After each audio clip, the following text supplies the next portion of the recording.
이런 병에 관한 이야기를 혹시 한번 들어보셨습니까, 여러분? 학명으로는 멜리오이도시스라고 하는 병이에요. 멜리오이도시스라고 하는 병이고, 일반적으로 유비저라고 하는 병이라 그래요. 유비저. 이게 이제 어떻게 걸리냐면 특정 균에 오염되어 있는 물이나 토양을 접촉하게 됐을 때, 그러니까 오염되어 있는 물을 마시거나 그 흙에 접촉돼서 노출될 때 발생하는 병이라고 그래요. 근데 이 병은요, 아주 독특한 두 가지 특징을 갖고 있다 그럽니다. 첫째는 뭐냐면 잠복기가 길대요. 그러니까 잠복기가 뭔지 아시죠, 여러분? 그러니까 그 병에 걸려서 증상이 나타나기까지 잠복기가 길대요. 이게 어느 정도로 기냐면요, 44년도 있었고요. 그 다음에 2차 대전에 참전했던 군인 중에 한 사람은 무려 63년 만에 확인이 됐대요. 그러니까 이게 잠복기가 이렇게 긴 거예요. 또 하나, 증상이 전신에 걸쳐 있기 때문에 정확한 진단이 어렵대요. 그러니까 특정한 증상이 따로 없다는 거예요. 예를 들어서 우리가 왜 기침한다, 열난다, 몸이 으실으실하다, 이 증상이 뭐예요? 감기 이런 것처럼 특정 증상이 있으면 유비저에 걸렸다 이렇게 알 수 있는데, 그게 아니고요, 전신에 걸쳐서 증상이 나타나기 때문에 이게 유비저다라고 하는 정확한 진단이 불가능하대요. 그러니까 원인을 찾기가 어렵다는 거죠. 그래서 이 병은요, 치사율이 다른 병에 비해서 40% 정도 높답니다. 여러분, 폐혈증이 뭔지 아시죠? 전신에 감염이 돼서 폐혈증으로 발전할 때까지 원인을 못 찾는 거예요. 그러니까 뭔가 이상이 있긴 있는데 이 병이 딱히 유비저다라고 하는 증상을 못 찾고, 이제 전신에 감염이 되는 폐혈증에 걸리고 나서야 이게 유비저다라고 진단이 된다는 거예요. 그러니까 치사율이 높을 수밖에 없겠죠. 그러니까 이런 거예요. 이 두 가지 증상 때문에 이 유비저라고 하는 병에 걸렸다는 걸 모르게 되는 거예요. 그리고 이미 발견됐을 때는 어떤 거예요? 곧 죽음이 임박하게 되는 거예요. 굉장히 치명적인 병이라는 거죠. 그런 마음이 들었어요. 혹시 우리도 신앙생활하면서 우리의 신앙의 모습 가운데 이런 유비저 같은 증상은 없을까? 이런 거죠, 여러분. 예배를 드리기는 드려요. 근데 늘 익숙하게 습관적으로 드렸던 예배에 뭐가 문제인지 발견이 안 되는 거예요. 예배는 드리는데 그 예배가 아무런 의미가 없는 거지요. 그리고 증상을 느끼지 못하고 문제의식을 느끼지 못하고 그냥 늘 자기는 예배를 드렸으니까 아무 문제가 없다고 생각되는 거예요. 마치 유비저와 같은 병처럼 말입니다. 말씀을 대하는 것도 기도를 하는 것도 마찬가지예요. 안 하는 건 아닌데 하긴 하는데 뭐가 문제점인지를 모른 채 잘못된 모습을 계속해서 반복해 가는 거예요. 증상을 찾지를 못하는 거죠. 유비저처럼 말입니다. 우리가 신앙생활을 처음 시작할 때는 절대로 그러지 않을 거예요. 근데 신앙생활을 하면 할수록 문제의식을 갖기보다는 이게 그냥 습관이 되고 형식이 되는 나머지 그 문제가 고스란히 쌓이는 거예요. 유비저처럼 말입니다.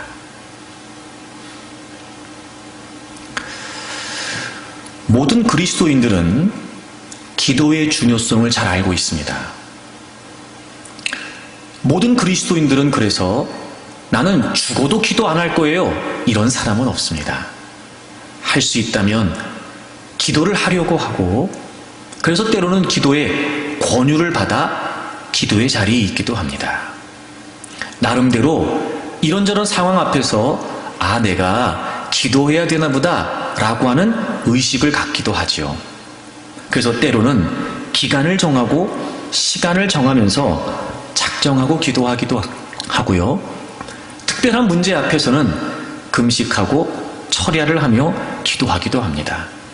때로는 애절한 심정을 하나님께 표현하면서 막 부르짖어 기도하기도 하고, 어떤 때는요 침묵 가운데 하나님 앞에 기도하기도 해요. 그런 다양한 기도의 모습들을 통해서 우리는 어떻게 해서든지 기도해야 되겠다 싶은 마음을 가지고 신앙생활을 합니다. 그렇게 기도를 소중히 여기고, 그렇게 기도를 중요하게 여기고 기도를 합니다. 그런데 여러분, 우리가 기도를 할 때마다 한 가지 간과하지 말아야 될 사실이 있습니다. 바로 그것이, 기도하지만 우리는 우리의 연약함을 부정할 수가 없다는 거예요. 오늘 본문에 기도하는 자들이 갖고 있는 연약함에 관해서 이야기합니다. 26절에 보시면 이와 같이 성령도 우리 연약함을 도우신다 이렇게 되어 있는데요.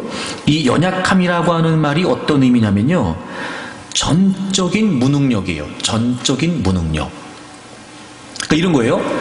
우리가 열심히 기도한다고 하고 때로는 최선을 다해 기도한다고 말하지만 우리가 존재적으로 갖고 있는 무능력함이 있을 수밖에 없다는 거예요. 그 연약함은 누구에게나 다 있다는 겁니다. 그러므로 이런 겁니다. 우리가 그냥 단순히 기도한다 이렇게 얘기하거나 내가 열심히 기도할 거야 이렇게 얘기하면 안 되고요.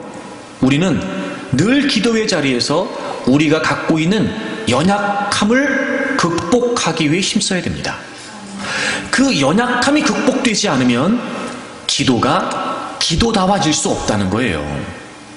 그 연약함을 우리가 뚫고 나가지 못하면 우리의 기도는 기도다운 기도가 될 수 없다는 겁니다. 근데 우리는 자칫 이런 기도의 연약함, 우리의 무능력함은 간과한 채 나름대로 기도에 열심을 내면 된다고 생각하는 거죠. 그렇지 않다는 거예요. 그 연약함에 관해 오늘 성경이 우리에게 이렇게 알려주고 있습니다. 우리는 마땅히 기도할 바를 알지 못한다. 그러니까 이런 거예요. 기도를 안 하기 때문이 아니라는 거예요. 기도를 하는데요, 우리 연약함이 뭐냐면 기도할 바를 알지 못한다는 거예요. 그러니까 기도를 하긴 하는데 소위 어떻게 기도해야 될지 모른다는 거예요. 그게 우리의 연약함이라는 거예요. 언뜻 이해가 잘 안 될 수 있어요. 내가 기도하는데 기도할 바를 알지 못한다니, 아니 내가 기도하는데 어떻게 기도해야 될지를 모른다니, 이게 무슨 말일까? 난 지금 기도하고 있는데, 나름대로 열심히 기도하려고 하고 있는데 내가 기도할 바를 알지 못한다니, 이게 무슨 의미일까? 그렇게 생각이 들 수 있지만 오늘 성경이 분명히 우리에게 가르쳐주고 있어요. 기도할 때 우리에게 이런 연약함이 있다는 걸 말입니다.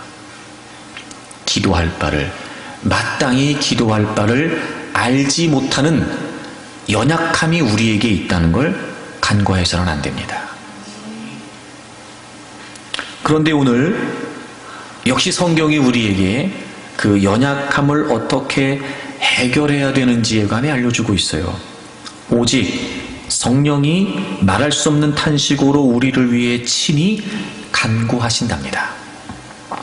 이게 무슨 의미냐면, 우리가 기도할 때 성령님께서 우리를 위해 친히 간구하신다는 건 우리가 보통 얘기하는 기도한다는 개념이 아니고, 여기에서 간구하신다는 건 중재하신다는 거예요. intercede, 중재하신다. 그러니까 이런 거예요. 우리는 기도한다고 하지만 마땅히 기도할 바를 알지 못하는 연약함을 갖고 있어요. 그리고 기도하는 거예요. 근데 그 연약함을 어떻게 극복할 수 있냐면, 우리가 스스로 노력해서 극복할 수 있는 것이 아니라 성령님께서 그런 연약함을 안고 기도하는 우리의 기도를 중재하신다는 거예요. 그러니까 이런 거예요. 연약하지만 우리는 기도해야 돼요. 그런데 성령님의 중재가 필요하다는 거죠. 그러므로 우리는 기도할 때마다 성령님의 도우심이 절실하다는 거예요. 우리의 기도를 중재하시는 성령님의 도우심이 없이는 우리의 기도가 기도다워질 수 없다는 거죠. 우리의 연약함을 해결해 주시는, 그래서 우리의 기도를 중재해 주시는 성령님의 도우심이 아니라면 여러분, 우리의 기도는 무의미할 수밖에 없다는 거예요. 자, 그러면 우리는 기도해야 되는데 마땅히 기도할 바를 알지 못하는 연약함을 갖고 있어요. 하지만 성령님께서 그런 연약함을 가지고 기도하는 우리를 중재해 주신다고 했으니 여러분, 이제부터 우리는 늘 기도할 때마다 우리 연약함을 인정하고 성령님의 도우심을 구하면서 기도한다면 여러분, 우리의 기도는 기도를 통해 무한한 역사를 이루어 가시는 하나님의 놀라운 역사와 응답과 그리고 은혜가 우리에게 주어질 수 있다는 거예요. 자, 그렇다면 여러분, 마땅히 기도할 바를 알지 못한다는 말이 무슨 의미일까요? 그런 연약함을 성령님께서 중재하신다는 건 또 어떤 의미일까요? 이런 연약함에 관해 오늘 성경이 우리에게 이렇게 격려하고 있습니다. 첫 번째, 여러분, 우리가 마땅히 기도할 바를 알지 못한다. 즉, 우리의 연약함이 무엇일까? 오늘 본문 26절에 보시면 이와 같이 성령도 우리 연약함을 도우신다, 이렇게 되어 있어요. 도우신다. 이 도우신다라고 하는 단어에 좀 집중하려고 합니다. 여러분, 이 도우신다라고 하는 단어를 살펴봤더니요, 세 가지의 단어가 한 단어가 된 거예요. 세 가지의 단어가. 첫째, 누구누구와 함께. 두 번째, 누구누구 대신에. 그 다음에 세 번째, 잡다라고 하는 이 세 가지의 동사가 합쳐져서 도우신다라고 하는 동사가 됐어요. 누구누구와 함께, 누구누구 대신에, 그리고 잡다.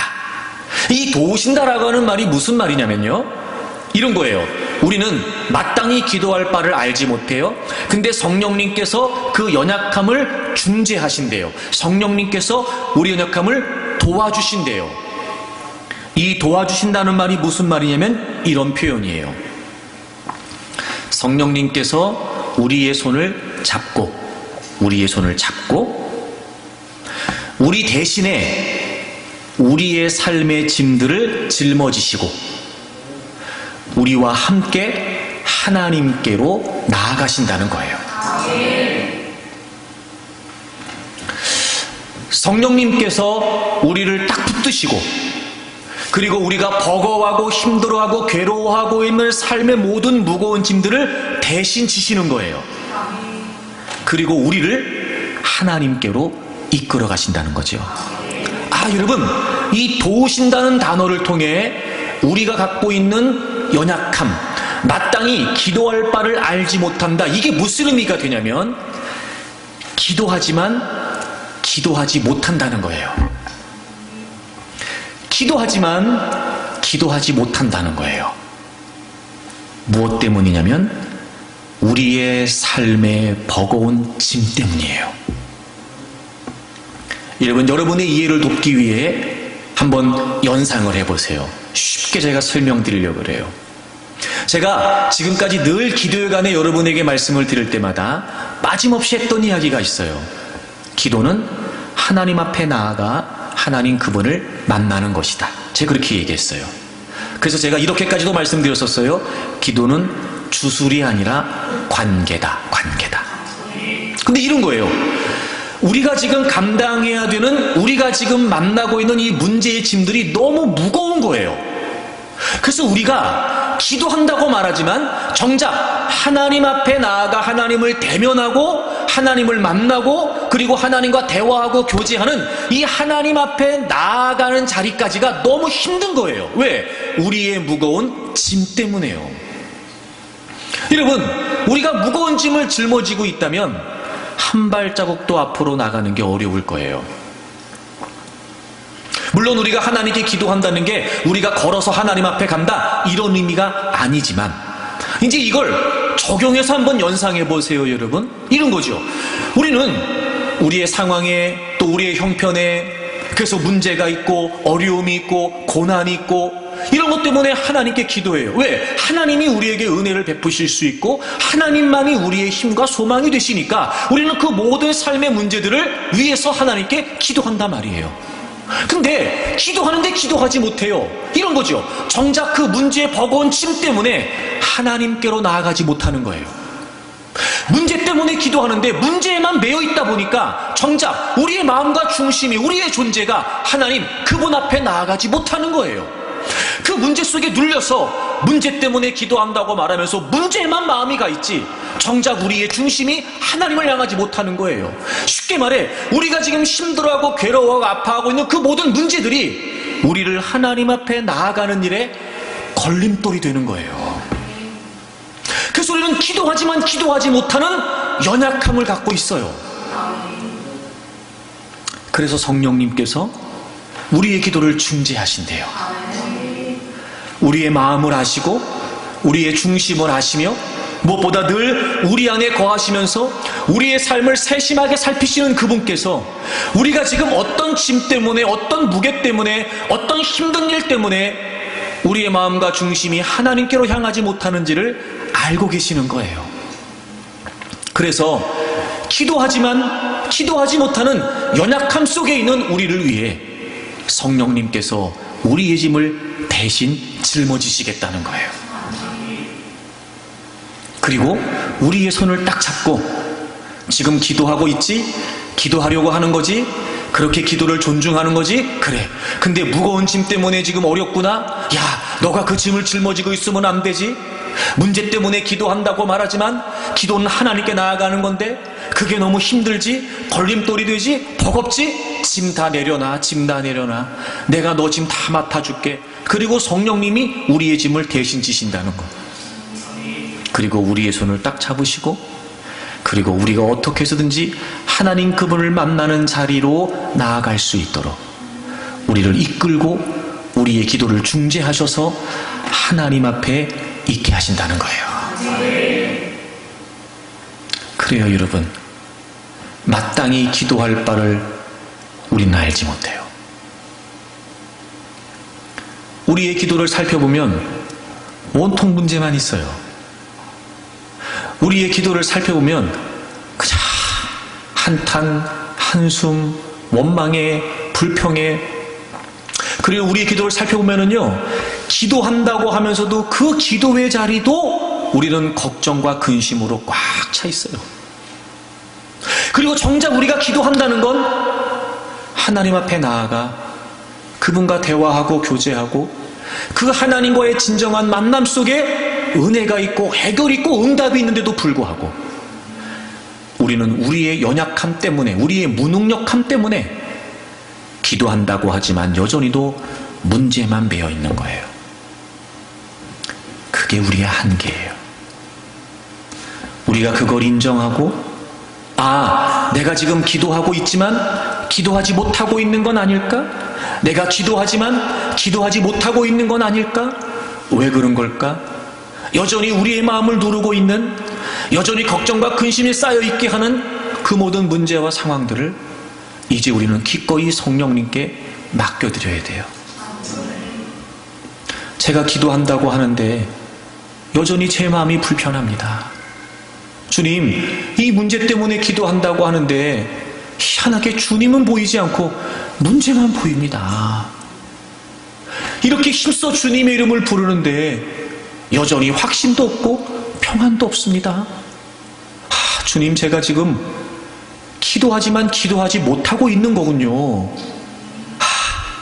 제 이 모든 무거운 짐 때문에 제가 지금 한 발짝도 하나님 앞에 나가지 못하고 있는 것 같은데 성령님 저를 도와주시겠다 그랬죠? 제 짐을 좀 맡아주세요.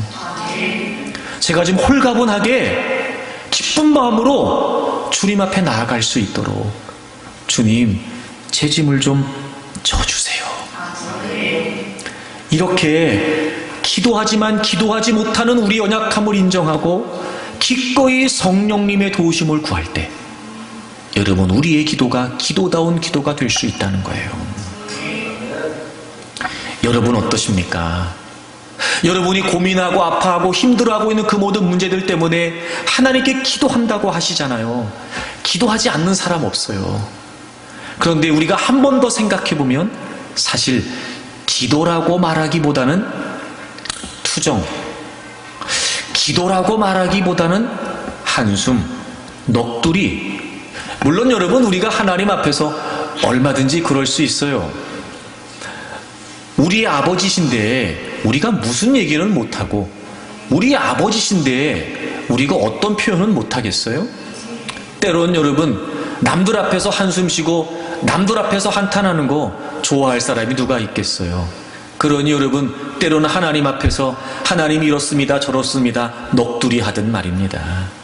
자존심이 강한 사람은요, 남들 앞에서 힘든 모습 보이는 것조차 싫어할 수 있단 말이에요. 그렇게 힘들고 어렵다는 것 때문에 우는 것도 보여주고 싶지 않은 거예요. 늘 당당하고 싶고 늘 자신 있는 모습을 보여주고 싶기도 하지요.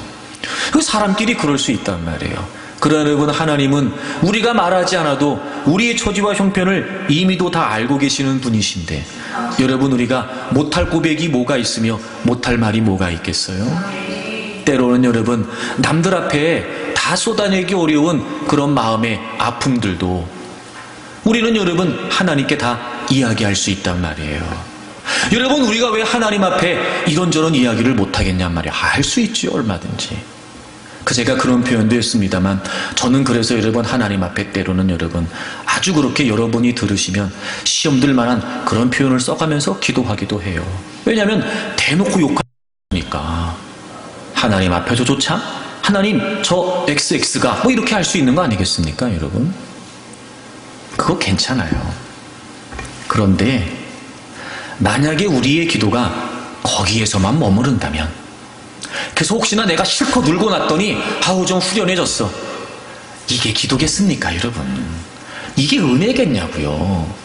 막 입이 간질간질했고 뭐라도 막 얘기하고 싶었는데 말할 상대가 없어서 수다 떨듯이 하나님 앞에서 다다다다 수다를 떨었어. 아이고 좋네. 이게 은혜겠냐고요 여러분.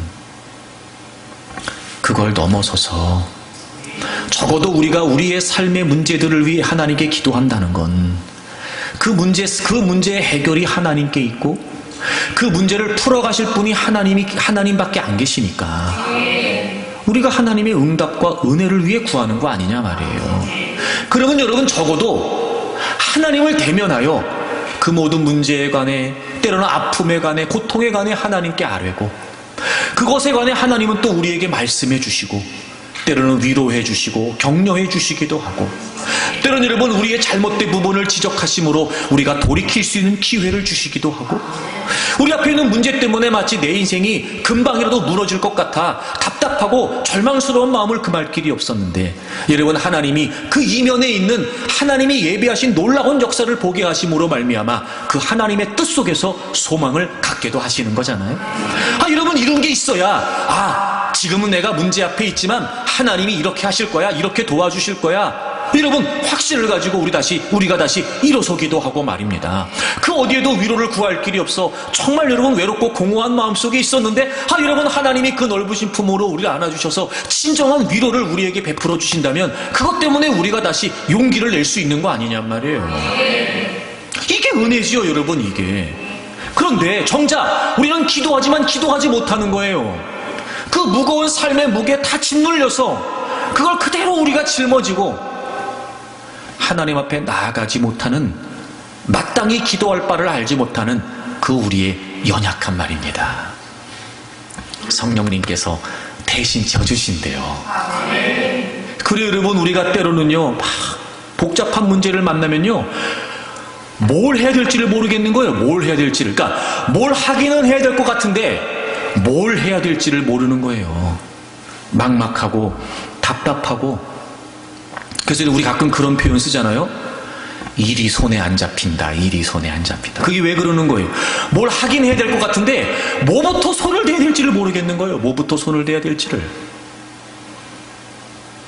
때론 여러분 막 너무 이렇게 막 그 힘든 상황 속에 누구도 나를 돌아봐 주지 않는 것 같고 그 속에서 마치 내가 혼자인 것처럼 느껴지잖아요. 그러면요 아무것도 하고 싶지 않아요. 아무것도. 에이씨 모르겠다, 될 대로 되라, 까짓 거. 막 다 포기하고 싶은 마음이 드는 겁니다. 다 포기하고 싶은 마음이.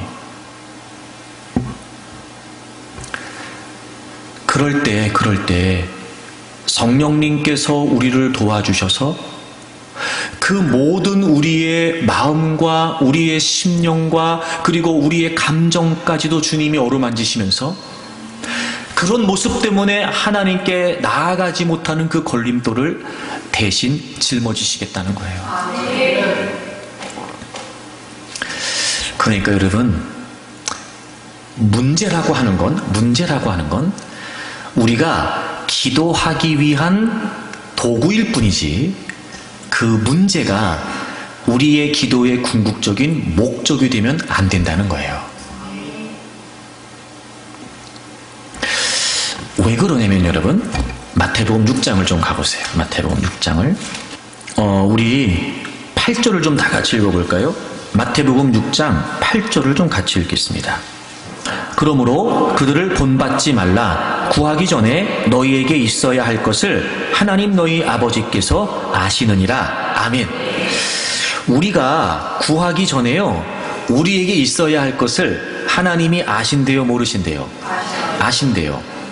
그리고 이 말씀을요 32절에 또 반복하세요. 이는 다 이방인들이 구하는 것이라 너희 하늘 아버지께서 이 모든 것이 너희에게 있어야 할 줄을 아시느니라. 여러분 보세요. 우리가 다 하나님 앞에 일일이 이야기하지 않아도요, 우리에게 뭐가 필요한지, 어떤 문제가 있는지, 그래서 뭘 원하는지 하나님이 다 아신다는 거예요. 그런데도 하나님이 우리에게 기도하라고 하시는 걸 보면 우리의 기도의 이유는 문제가 아니라는 거죠. 왜요?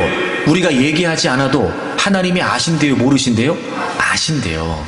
우리가 하나님 이거는요 이렇게 되면 좋겠어요, 이거 난 지금 이게 필요해요, 하나님 이렇게 됐으면 좋겠네요 라고 말하지 않아도 하나님이 다 아신다는 거잖아요.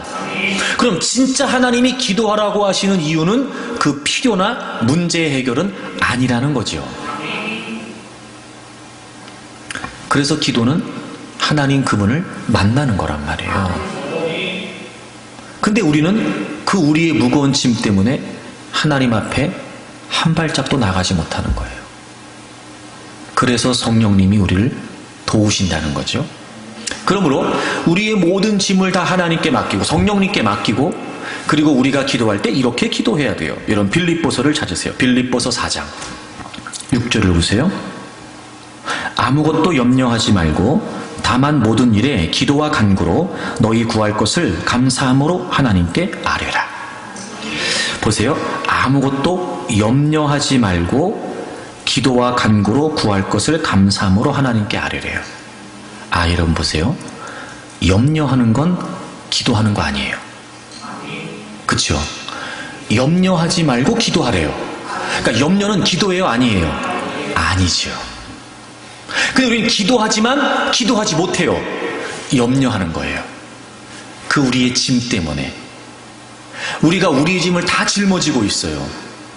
우리가 우리의 문제를 다 지금 짊어지고 있다고요. 그래서 우리는 염려하고 근심하고 걱정하는 거지 기도하는 게 아니었어요. 근데 분명히 오늘 가르치고 있어요. 너네 염려하지 마. 그건 기도가 아니야. 염려하지 말고 모든 것을 기도와 간구로 하나님께 아뢰라는 거예요. 그러니까 여러분, 우리는 염려할 수밖에 없는 형편인데, 염려하지 않고 기도가 되려면 염려가 해결돼야 되잖아요. 성령님이 대신 짐을 져주신다고요. 요즘은 뭐 그렇게 여러분 대중 목욕탕에 자주 안 가는 경우도 많죠. 옛날에는 일주일에 한 번씩 뭐 이렇게 해가지고 막 무조건 갔다 와야 됐어요. 왜냐하면 집에서 샤워를 할 수 없었기 때문에 그렇잖아요. 이런 목욕탕 들어갈 때 어떻게 들어가요? 다 벗고 들어가요. 여자분들 장바 우니 가지고 여러분 장 다 보고 목욕 가는 경우도 있잖아요. 그거 다 내려놓고 탈의실에 다 집어넣어놓고 그리고 목욕탕에 들어가요. 그리고 씻고 나오는 거잖아요. 아무리 중요한 것도 어떻게 해야 돼요? 두고 들어가야 돼요. 여러분, 우리가 하나님께 기도하는 게 그렇단 말이에요. 다 내려놓고. 근데 그냥 우리가 내팽겨치는 게 아니고요. 성령님이 대신 져주신다 그랬어요. 성령님께 맡기고. 하나님, 제가 염려 때문에 기도가 방해받고 싶지 않습니다. 하나님, 제가 지금 기도한다고 했는데 기도하지 못하고 있었네요. 이 짐 때문이었습니다. 하나님, 제 거 맡아주세요. 제가 이제 걱정하지 않겠습니다. 걱정하는 것 때문에 제가 기도를 망치고 싶지 않습니다. 성령님 대신 져주신다 그랬죠? 대신 져주세요. 그리고 저 꼭 잡고 하나님께로 좀 이끌어주세요. 여러분, 이렇게 기도하라는 거예요. 그런데 우리는요, 마치 그 문제가 내 인생의 전부인 것처럼 이것만 붙들고 있는 거예요. 혹시 여러분 예전에 아이들을 키우다 보면 그런 경험이 있으셨을 거예요. 아이들 데리고 마트 같은 데 가면은 워낙 마트에는요, 아이들의 관심을 끌만한 장난감이나 물품들이 되게 많아요. 우리는 그렇게 신경이 안 쓰이는데 걔네들은 거기가 신천지인 겁니다, 막. 그래서 여러분, 처음에는 엄마 손을 잡고 막 이렇게 가다가 끌려가다가, 엄마랑 아이하고는 여러분 장 보는 패턴이 다르잖아요, 여러분. 애들은 그게 굳이 그렇게 쏙 달가울 리가 없어요. 처음에는 쫄래쫄래 따라다니다가 자기가 마음에 드는 거 딱 눈앞에 있으면 엄마 손을 탁 놓지요. 그리고 그 앞에서 그것만 보고 있어요. 그럼 엄마는 얘가 거기에 있겠다 싶어서 너 잠깐 여기 있어, 엄마가 요거 사가지고 올게, 그런단 말이에요. 애는요, 그 말은요 귀에 들어오지도 않아요. 지금 내가 좋아하는 거, 내가 원하는 거 지금 눈앞에 있으니까 그것만 어떻게든지 보고 싶고 만지고 싶은 거예요. 엄마가 없다는 걸 잠깐 잊지요. 그 엄마는 이제 장을 보기 위해 이제 엄마는 또 엄마대로 이렇게 또 코스를 돌잖아요. 다니면서 이렇게 다 찍어 먹어가면서 코스를 돌고, 아이는 그 속에서 자기가 원하는 걸 찾아서 막 이것도 재밌네 저것도 재밌네 막 이렇게 다니다가 어느 순간이 되면 이 아이가 그 물건에 정신 팔려 있다가 엄마랑 떨어져 있다는 걸 알게 됩니다. 이 아이가. 자, 그러면 어떻게 돼요? 울어요. 그게 뭐예요? 신호 보내는 거예요. 신호. 나 지금 엄마를 놓쳤다는 거예요. 나 지금 엄마를 잃어버렸다는 거죠. 신호 보내는 거예요. 신호. 아니, 엄마가 싫다고 그러고 엄마 따라다니고 싶지 않다고 그러고 난 내가 지금 좋아하는 거 있으니까, 내가 원하는 거 있으니까 이것만 있으면 엄마 손을 놔도 괜찮을 것처럼 그래 놓고 말입니다. 막 그 장난감에 빠져 있고 자기가 원하는 학용품에 캐릭터에 빠져 있고, 게다가 어느 순간 되면 깨달아요. 본인이 엄마가 없네. 그리고 엄마를 찾아요. 비로소 아는 거예요. 이게 필요한 게 아니라 엄마가 필요한 거였구나. 지금 내 눈에 이게 좋아 보이고 난 이거 있으면 될 것 같고 이것만 내가 붙들고 있으면 될 것 같은데 이게 엄마가 없으니까 다 소용없구나. 비로소 아는 거죠. 그리고 신호를 보내요. 울기 시작한다니까. 이게 무슨 말이에요? 엄마 찾는 거예요. 엄마 찾는 거예요. 엄마 찾는 거.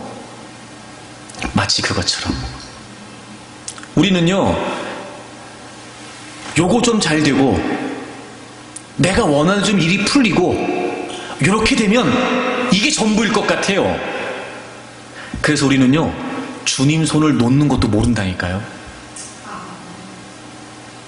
주님이 놓는 게 아니고요, 우리가 주님 손을 뿌리친다니까요. 왜? 거기에 온통 정신이 팔려 있는 거예요. 그거면 전부일 것 같고요, 그게 영원할 것 같고요, 그게 다일 것 같은 거예요. 근데 어느 순간 깨닫는 때가 와요. 이게 다가 아니구나. 이게 나를 만족시키지 못하네. 여기가 이게 소망이 아니었네. 그럼 어떻게 해야 돼요? 신호를 보내야 돼요. 근데 만약에 그렇게 놓고 엄마가 왔는데도 여전히 엄마 따라가지 않고 그 장난감 앞에 있으면 되겠어요? 안 되겠어요? 애가 그럴 리가 있어요? 없어요? 없어요. 우리가 그렇단 말이에요. 그게 우리의 연약함이에요. 기도하지만 기도하지 못하는 거예요. 그리고 우리는 우리가 원하는 것만 고집하는 겁니다. 하나님은 그게 아니라고 하는데 우린 그것만 붙잡고 있는 거예요. 그러니 정작 우리의 마음과 중심이 하나님께로 향할 수가 없어요. 이런 거죠. 입술로는 하나님을 찾는데 우리의 마음과 중심은 여전히 문제만 찾고 있는 거예요. 기도하지만 기도하지 못하는 거예요. 그래서 여러분, 기도의 중심은 문제가 아니라 하나님이셔야 돼요. 그 어떤 것도 우리가 하나님께로 나아가는 일에 있어 방해가 되는 것이 있다면 그것이 우리의 기도를 가로막고 있는 거예요. 여러분, 그걸 다 성령님께 맡겨야 돼요. 그래야 기도가 기도다워지죠. 그러니까 이런 거죠. 우리는 문제를 만나면 하나님께 기도해야 된다 라고 우리가 기도할지 모르지만 여전히 우리의 기도를 방해하려고 하는 사단은요, 그걸 가로막는 거예요. 그리고 하나님을 보지 못하게 만들고 문제만 보게 만드는 거예요. 여전히 문제가 더 커 보이고 여전히 내 삶의 이 고통이 더 커 보이고 이 문제가 더 커 보이는 거예요. 그래서 우리가 온전히 하나님을 찾지 못하게 만드는 거죠. 그래서 여러분, 우리가 기도할 때마다 잊지 말아야 될 게 뭐냐면 이 우리의 연약함을 극복하고 정말 모든 기도의 자리에서 우리는 하나님 그분을 찾아야 된다는 거예요.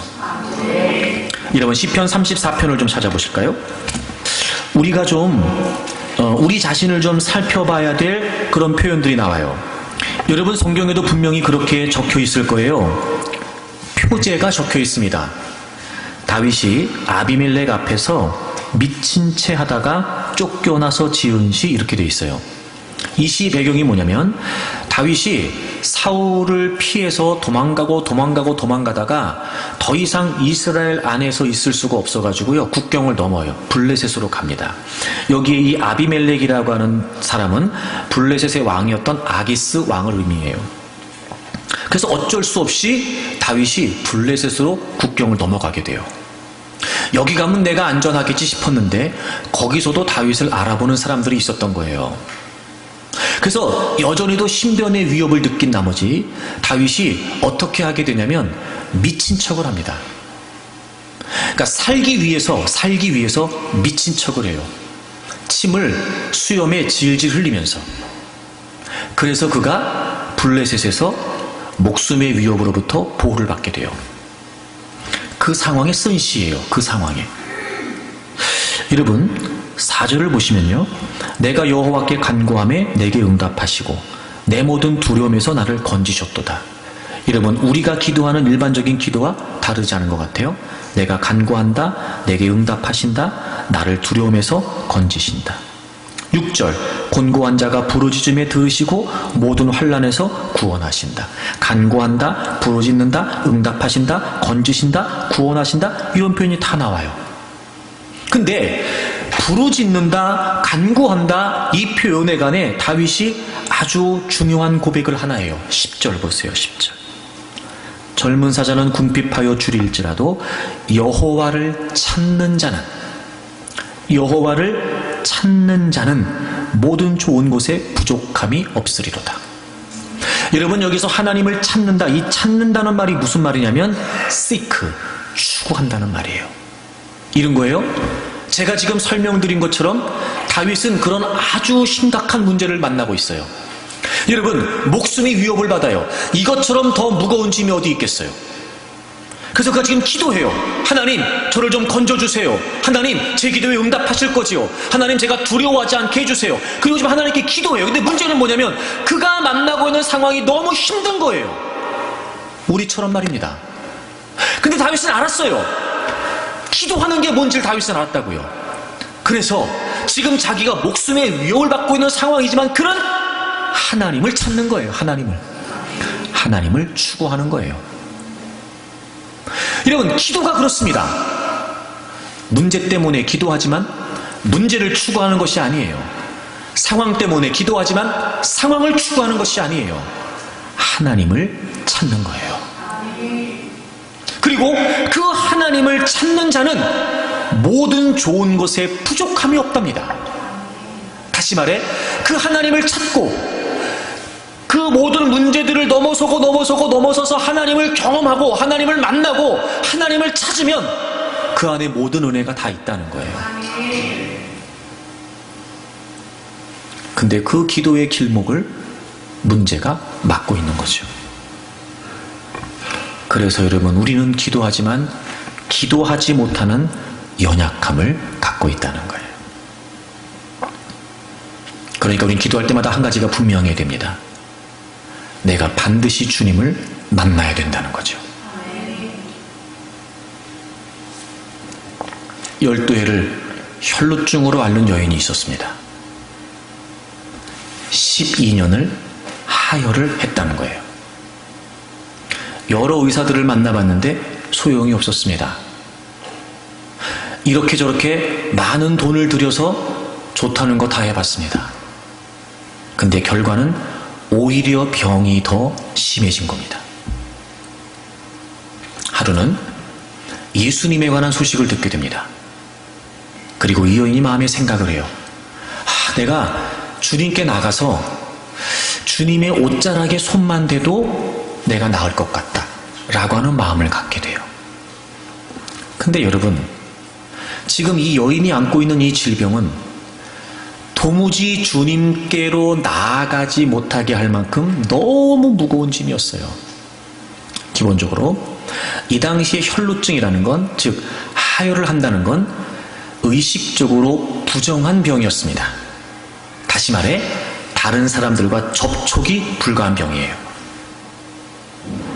또 하나, 여러분 12년을 하혈을 했어요. 우리가 보통 쓰는 표현 있잖아요. 뼈하고 가죽만 남는 거예요. 여러분 12년을 하혈했다고요. 자기 몸 하나 스스로 지탱할 수 있는 힘이 있었을까? 게다가 여러분 얼마나 몸에서 냄새가 심했겠어요. 누가 그를 반기겠습니까? 근데 우리가 알고 있는 것처럼 예수님이 가시는 곳마다 얼마나 많은 사람들이 모여다니는지 몰라요. 여러분 그 당시 상황을 아시잖아요. 분명히 이 여인은 예수님의 옷자락을 만졌고 주님의 능력이 나갔어요. 주님이 그걸 아셨어요. 그래서 누가 내 옷에 손을 댔어? 그랬더니 제자들이 뭐라 그래요? 아니 주님, 이렇게 사람이 많은데 오며 가며 밀치고 그러는 거지, 그렇게 한번 스쳤을 뿐인데 무슨 누가 주님의 옷에 손을 댔습니까? 라고 말할 정도로 어마어마하게 많은 사람들이 몰려다녔어요. 주님이 계시는 곳마다. 어떻게 지금 이 여인이 이런 상황에서 이런 무거운 짐을 지고 있는데 어떻게 주님께로 나가서 주님을 대면하고 주님의 옷자락에 손을 댈 수 있겠냔 말이에요. 불가능하죠, 여러분. 낫고 싶은 생각이 있었다니까요, 이 여인도. 게다가 주님에 대한 소문을 듣고 내가 주님을 만나면 고칠 수 있을 거라고 하는 생각이 있었다고요. 우리 이런 식으로 표현, 기도하면 된다라고 하는 마음이 있었던 거예요. 하지만 여러분, 이 여인이 하나님께 나아간다는 건 너무 힘든 일이었어요. 하지만 이 여인은 그 모든 걸림돌을요 다 무시한 채 정말 초인적인 힘을 발휘했다고 해도 과언이 아닐걸요. 그리고 그 어려운 몸을 이끌고 그 힘겨운 몸을 이끌고 많은 사람들이 달가워하지 않는 그 상황 속에서 그 무리와 인파를 헤쳐서 마침내 여러분 주님의 옷가에 손을 대게 됐고, 그때 주님의 능력이 나가 이 여인은 깨끗하게 치료를 받습니다. 치료받은 근거가 뭐예요? 치료받은 이유가 뭐예요? 치료받은 방법이 뭐예요? 주님께 가까이 간 거예요. 주님께. 만약에 그런 생각을 했고 그런 마음이 있었고, 나도 그러면 좋겠다, 아이고 주님이 다 그렇게 병을 고치시고 능력이 많으시다는데 나도 주님께 가면 좋겠네 라고 하는 생각만 한 채, 근데 내가 지금 부정한 병인데 누가 날 좋아하겠어, 나는 힘들어, 가는 것도 어려워. 만약에 그 문제 때문에, 그 무게 때문에 눌려 있어서 주님 앞에 나가지 못했다면 분명히 이 여인은 고치지 못했을 거예요. 하지만 이 여인은 주님께로 나갔단 말이에요.